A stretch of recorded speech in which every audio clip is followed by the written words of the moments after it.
walking in a new area today. And actually, I parked at a Fry's and I'm walking around a different neighborhood because I'm super excited to be walking around on this planet where there are surprises and presents for me everywhere. So we'll see what happens. I've been thinking about how we measure calories, like we measure units of energy and food in terms of calories. And I'm just like wondering, like, what is a measurement of the energy of love? Because I'm making all of those cards and I've got 5,000 of them. So it's like, how many like love calories do I have? Like, I'm birthing those into this world and there's loving energy going into them. So where, like, how much? Like, I don't know. Like, I'm not even sure how to put that in words. Like, what is the unit of measurement in love that I'm putting out into the world, making those little cards? It's interesting. How would we study something like that? I mean, just thinking about how happy they're making me just to make them, and they don't have any personal significance to me. Like, there's no synchronicity for me. Like, there's no timing. There's not like a right message in that moment for me. Like, because, you know, I'm just thinking of different situations where somebody might, you know, come across a specific message, and so I'm trying to make that message. I'm just trying to do it kind of organically. But if it's making me that happy to make them when they don't have any like specific relevance to my life, I can't imagine how you know, how much, like, how important it would be to somebody to find them. Like, because I know how important it's been when I found things that are for me. So I just wonder, like, how much that's going to raise the vibration of, you know, wherever I guess we keep going, and hopefully other people will start making them or something similar, and collectively we can reach a higher level of love on this planet. Okay, I keep thinking love field. It like came up in my mind and I'm like, love field, what is that? Is that like the Mariner Stadium or a different stadium or something? I was at the stadium when I went on vacation. My family was so kind to taking me to a baseball game. I'm not sure if that's that stadium or not, but I just all of a sudden I'm like, love field. I don't know who that's for. Or maybe if it's for me, I don't know what it means. Just like gross, but I keep finding like whole bird wings. And I think it's supposed to mean like that I need like some sort of spiritual healing, or like there's something that needs to be like let go of or cleansed or something. Like, I'm gonna have to look into this more because I don't know what it means, but I'm getting like grossed out by it. So I better figure it out because I don't want to keep seeing that. I just picked these sunglasses up off of the ground. I came upon them when I started asking, like, God, spirit team, like, what do all of these wings mean? What are you trying to tell me? And I just picked up some sunglasses. Before, I had been considering, you know, getting like some Dollar Tree sunglasses to put in some of my bags because it's pretty brutal here and I don't usually see the people on the street corners wearing sunglasses, and like I can't even imagine having to deal with that. But these blue leaves.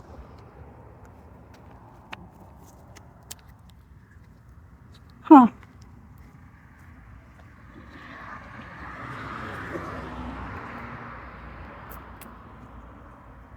Maybe there's something I'm not seeing clearly. Maybe there's something I'm not seeing clearly, and that's what all these wings are about. I mean, that kind of happens to me. That happens. I just pray for some guidance in helping me see what it is that I haven't yet been able to see. Also passed this like little kid's rocket looking thing. I'm gonna probably throw this in the trash. I'm gonna keep the sunglasses and give those to somebody. Put them in one of my bags. Okay, I don't know if I'm being paranoid or what, but a car passed like one of these like signs in the middle of the street, and the sign like started rattling like the car hit it, but the car didn't touch the sign. So I was like, what happened? And then I looked at the sign and it said keep right. So I crossed the street because it was like pointing this way. So I don't know. I feel weird about it, to be honest. Like, why did I need to cross the street? Maybe I didn't. Maybe I just made that up in my head, but that was weird. It was like, it sounded like the car hit that sign, but nothing. And it wasn't the wind because several other cars drove by and nothing. I'm feeling really wary. Like, it wasn't like a spooky thing. It was like, hey, go this way. Like, I don't know if it was my intuition or if it was just like, I don't know. It's getting dark. I don't know. Okay, I just passed this like this big red arrow that's like, it says connect. Oh, it says connect, collaborate, graduate, enroll today. A high school diploma is still within reach. So if I just want to say, if you are thinking about getting your GED, you absolutely can do it. Have faith in yourself, because God believes in you and your spirit team believes in you. I believe in you. Sherwin-Williams Paint believes in you. I don't know, maybe, I don't know why I'm over here. I don't know why I'm over here. I'm gonna go home. I'm gonna go home and probably take a shower. It's like really sweaty. Yeah, I don't know. Cover the earth. What a weird slogan. It's like red paint. Why would we cover the earth with paint? That's a really weird slogan. What the heck does that mean? Oh, here's the store, the paint store. I don't know. Okay, I think I don't want to make assumptions, but I just passed another bird, and I keep also passing like whole birds that are like flattened, like roadkill, like whole birds. And I'm not going to show this big roach. It just occurred to me, like I saw those doves, and I know that I've gone through such a huge transformation in the last 2 months, that like all of that could be the pieces of myself that like have transformed, like that death, the spiritual death and rebirth. And all of those white doves, they're sitting there waiting to be released. Like maybe that's the thing, is that I did the dying, the old me, the ego me. I went through the ego death, but I haven't, and I've been reborn, but I haven't taken flight yet. I think I haven't taken flight yet. I think that's the message, is that I'm still like hanging around and like looking at my carcass, and I'm supposed to be flying. Yeah, I totally just want to go home because I'm so hot, but I'm at Fry's, and this Fry's has, sometimes they have really good stuff in their clearance section, and I'm wondering if there's something I can snag for my, my lunches for my wandering people. One of the possibilities for all those ripped up bird wings like you're finding is like a forced pause in something. And I definitely feel like that is happening right now. So I'm hoping that it might just be that. It's usually more than one thing though. But like this take your time, like patience is key, came up for me next chapter in this book that I'm reading. I was looking online, and one of the things that it could mean, one of the things that the bird wings could mean is like a forced pause in something, and I definitely feel like I'm experiencing that. And in one of the books I'm reading, I just came up on the chapter that's talking about having patience with yourself, and like taking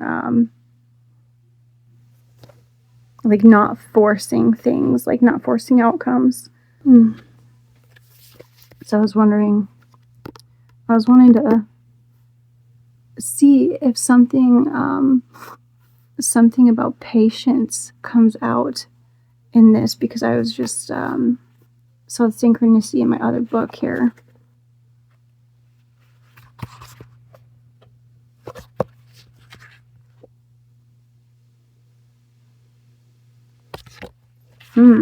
Fear and attachment. I know that whenever the fear of change takes hold of me, It means I have created an attachment to something outside myself. In change, the world I know can disappear, forcing me to go into the uncomfortable darkness of not knowing. But change is inevitable, and it arises time and time again throughout our lives. A relationship ends, we lose a job, leave a home, get a new wrinkle, a graying hair, or experience the death of a loved one. If you look at all of the things and ideas you have become attached to, you will find that your identity is entwined with these attachments. Fear comes when these attachments are threatened in some way because you have interpreted these attachments as being inherent part of yourself when they are actually arbitrary and ephemeral. Yes, that's true. Well, it could be me being afraid of letting something go if the wings are talking about some sort of attachment, like some sort of like old part of me that's not serving me anymore, but I'm not sure what part that is. Examining your uncomfortable emotions is the other page. Your emotions, regardless of the trigger, are expressions of yourself. Uncomfortable emotions let you know there is a problem to attend to, a wound for you to work on, thus allowing you to see your own truth. With awareness, you can observe your uncomfortable emotions as they may be showing you a belief that you are holding which is no longer true for you. Whenever an emotion is triggered, is an opportune time to ask questions such as, what is this about? What agreement is at the heart of this? What attachment does this threaten? Do I really believe this? Is it important? Well, I mean, I keep seeing the bird parts. That's not about me specifically, like that's outside of me that I'm seeing that. But it's triggering fear that I'm not doing something that I'm supposed to be doing. It's triggering fear that like I need to let go of something. And so it's like I feel like I'm playing a game of chess with my spirit team and God, and it's like, okay, now it's your turn, and it's like I don't know what the move is. Because I don't understand what the pieces do. I don't understand what the pieces are. And so it's like, it's my turn. It's my turn to take a turn on chess, and I don't know what I'm doing. That's how it feels, kind of. Because it's not like, oh, now you need to, I mean, if you, let's say you have a goal of, going, getting a college degree, like you can just Google actionable steps. How do I find actionable steps? Like, there's like, I have to like look to Jesus, I guess. I have to look to Jesus, and Buddha. Like, but they can only help so much. Like that stuff can only help so much because I have to look inside of me and I have to wait for my spirit team to like highlight things and to bring things out in me. Like, for example, like if I'm having some sort of insecurity that I'm not even aware of, I have to ask my spirit team, like, hey, can you show me an area that I need to work on? And then they will set it up so that I end up in a situation where it brings out that insecurity so that I can see it. So it's like a process. It really is a process because it's not just like I'm sitting here waiting for somebody to tell me that I have this problem, this problem, this problem. Like I have to find the problems. And it's like, it's so much. It's so intimidating. It's like the soul, like, is like this hidden, like, cave. It's like this underwater cave, like, all these, like, caverns and, like, all these tunnels and stuff. Just waiting to discover all the gems. All of the lessons.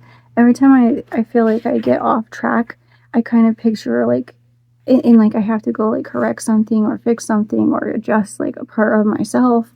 I feel like I'm playing like Mario Brothers and I've gone down like a side road just to get the coins. Like the lessons are the coins. It's like, that's so crazy. It sounds so crazy, but it's kind of how it feels. Let's look at this one. Seeing fear for what it is.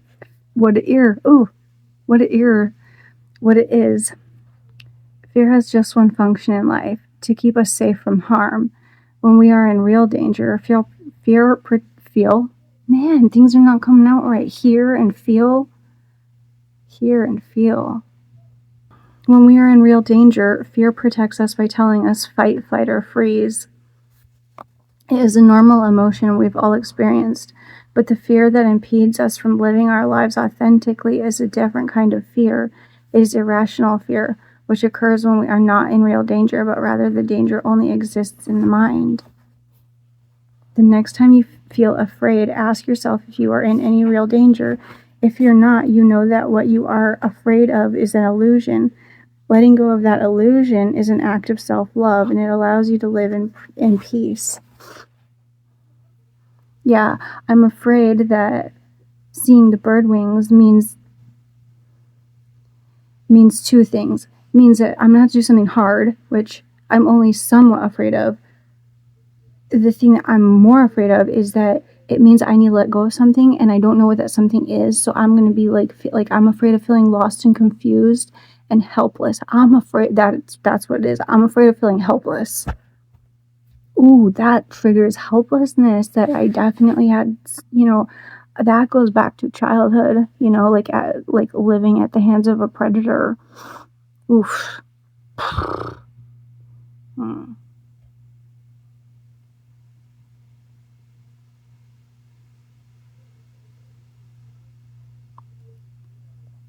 Unfortunately, sometimes when I feel like that, like helpless, I'll do like irrational, like I'll take rash actions trying to get out of the situation where I feel helpless. Like I felt like, like God was telling me that I hadn't like fixed whatever part of me was like attached to this like greed sin of like not ever feeling like anything was enough.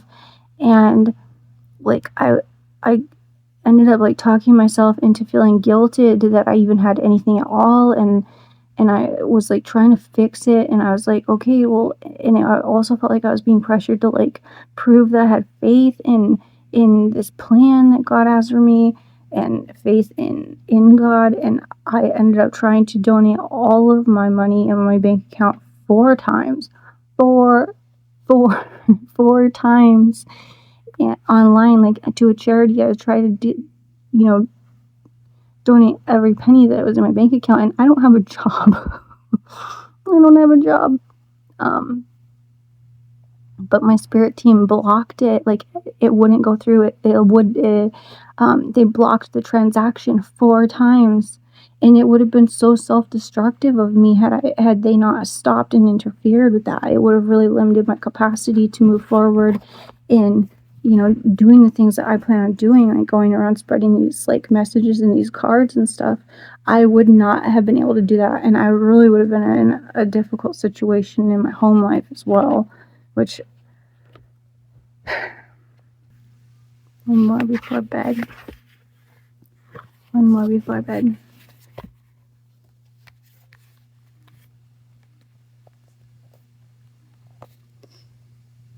Know therefore this day, and consider it in thine heart, that the Lord, he is God in heaven above, and upon the earth beneath. There is none else.